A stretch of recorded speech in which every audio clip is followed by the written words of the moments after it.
জগতে কালী পূজা বেশি হয় কেন? না কালী পূজা করলে নাকি পাঁঠার মাংস খেতে হয়। আচ্ছা, কালী পূজা করলে যে পাঁঠার মাংস খেতে কোন শাস্ত্রে লেখা আছে? মন গড়া শাস্ত্র। রামকৃষ্ণদেব বলেছিল, রে যিনি জগৎ জননী মা, সে কি সন্তানের মাংস খায় রে?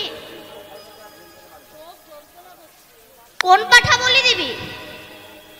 তোর হৃদয়ে 6টা পাঁঠা আছে। এরা কৃষ্ণ বিদ্বেষী, কাম, ক্রোধ, লোভ, মোহ, মাদ, মাৎসর্য, এই সব রিপুকে বলি দেয়। আর আমরা ছাগল বলি দিই। আমরা মায়ের কাছে পূজা করে বলি, মা ধনাং দেহি, যশং দেহি, পুত্রং দেহি, বিদ্যাং দেহি, বুদ্ধিং দেহি। কি করে দেবে সে? তারই একটা কাপড় জোটে না। তত্ত্ব কি বলছে? ধনাং দেহি। কোন ধন? মা তুমি আমায় এমন ধন দাও যে ধনের দ্বারা যেন আমি সাধু গুরু বৈষ্ণবের সেবা দিতে পারি। দেখবেন পয়সা জগতে সবার আছে, সবার পয়সা কিন্তু গোবিন্দ সেবাই লাগে না। যেমন সব ফুল গোবিন্দ সেবাই লাগে না। একই গাছের ফুল,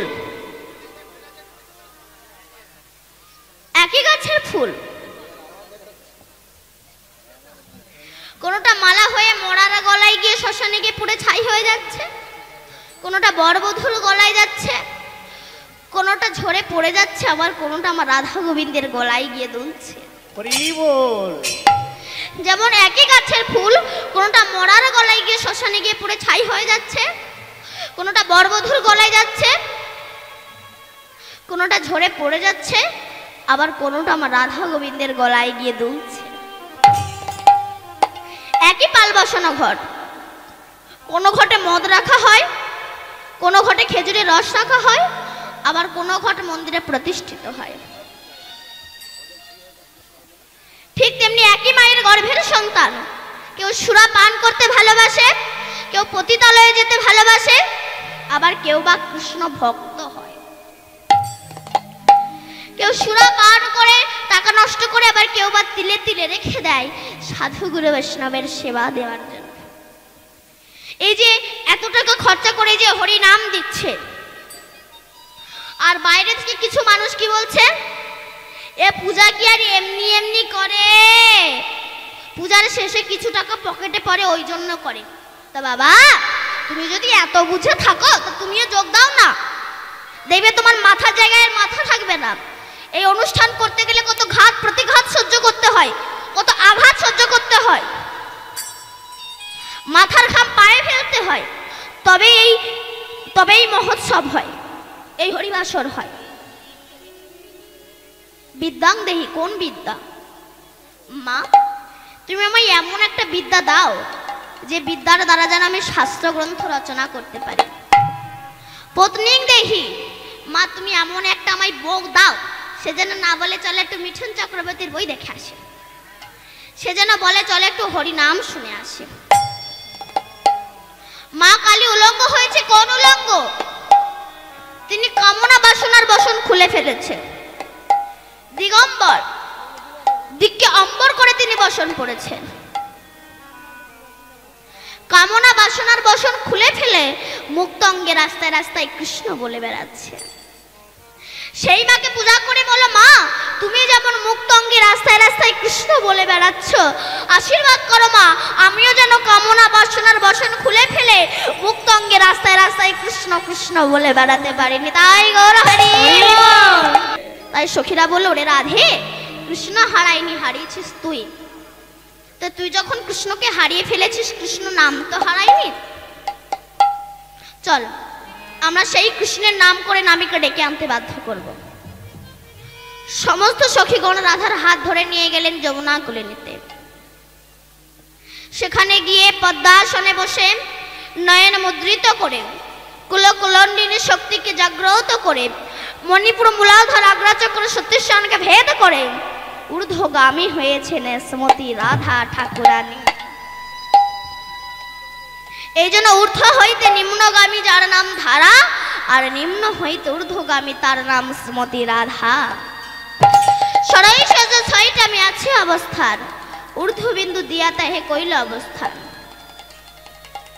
পুরুষ প্রকৃতি তাহে কইল ধাধা, বিচারিয়া গরগ মুনি নাম রাখিলেন শ্রীমতী রাধা। এই সেই রানী আমার হরে কৃষ্ণ নাম উৎপত্তি করলেন। এই নাম আপনারা গাইবেন তো মা? গাইবেন তো? ও মা, আপনাদের কি মুখ নেই? গাইবেন তো? বলুন। আচ্ছা, এই যে হরিনাম, এই হরিনাম আপনারা ভালোবাসেন তো? সত্যি কথা বলছেন তো? সত্যি কথা বললো, নইলে আমি কিন্তু এক্ষুনি সত্যি মিথ্যা প্রমাণ করে দেবো।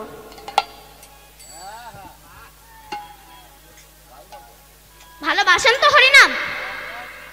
এই হরিনাম আপনারা করবেন তো? আচ্ছা, যারা যারা হরিনাম করবেন একবার জোর সে উলুধ্বনি দাও তো।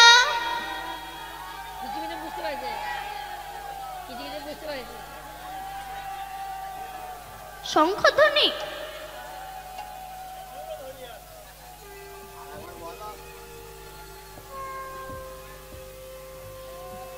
ওমা, আমি বললাম যারা যারা হরিনাম করবেন না তারা উলুধ্বনি দেন, আপনারা উলুধ্বনি দিয়ে দিলেন। তার মানে আপনারা হরিনাম করবেন না? আমি বললাম না আমি এখন সত্যি মিথ্যা প্রমাণ করে দেবো। সত্যি বলেছি তো?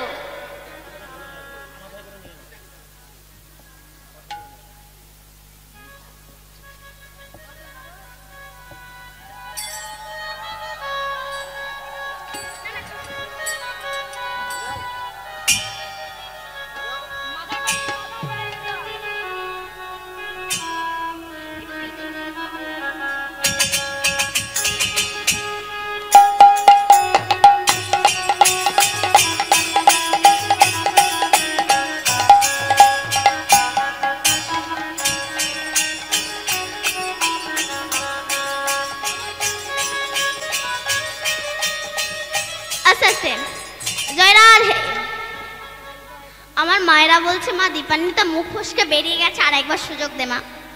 ঠিক আছে, যারা হরিনাম করবে একবার প্রেম সে উলুধ্বনি হরিধ্বনি করো, হরি বল। এই জন্য দেখবেন অসুর প্রকৃতির মানুষ যারা, এরা হরিনাম করতে চায় না, শুনতে চায় না, যারা করে করতেও চায় না। কারণ এই হরিনাম করলে বদরক্ত ফিল্টার হয়, যেটা হয়েছিল প্রহ্লাদের বাবা হিরণ্যকশিপুরের। এই জন্য যারা অসুর প্রকৃতির মানুষ, এরা হরিনাম করতে চায় না, শুনতে চায় না, যারা করে এদেরকে করতেও দেয় না। নিজে তো জমের বাড়ি যাবে, অপরকে সঙ্গে করে নিয়ে যাবে। এরা কারা বলুন তো? এই বলো, এরা কারা? এরা হচ্ছে জমের এজেন্ট। আপনি হরিনাম শুনতে আসছেন, কোথায় যাচ্ছি যদি বলেন হরিনাম শুনতে? এই বয়সে হরিনাম, শয়তান এই বয়সে হরিনাম করবে না তো কোন বয়সে করবে? বলে আগে একটু বুড়ো হই, তারপরে হুড়ো মারব। মহাজন বললেন বুড়ো হয়ে গেলে মানুষের নেগেটিভ পজিটিভ জ্ঞান থাকে না, তখন বলতে পারে না হরি দয়া করো, বলে হরি দলা করো। এক বুড়ি মাম জীবনে কোনোদিনও বাসে ওঠে, লাইফে প্রথম ফার্স্ট বাসে উঠেছে। উঠে দেখি কিনা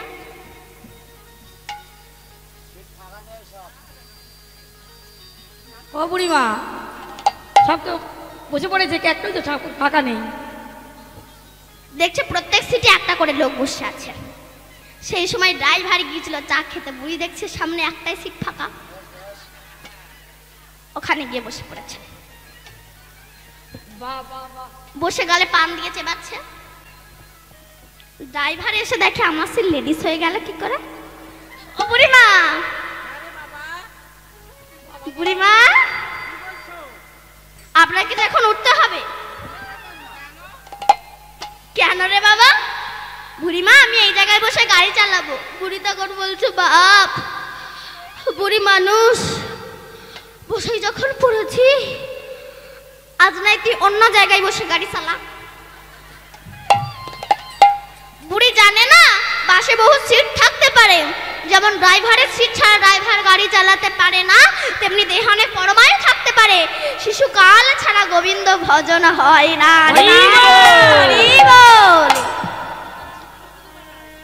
তাই সেই রাধারানীর নামে সন্তুষ্ট হয়ে আমার গোবিন্দ নেমে এলেন। কে আমার নাম করে? কিন্তু কৃষ্ণের ওপরেই যে আমার রাধারানীর শূন্যে ভাসছে। রাধারানীর নয়নের জল যেই না কৃষ্ণের মাথায় পড়েছে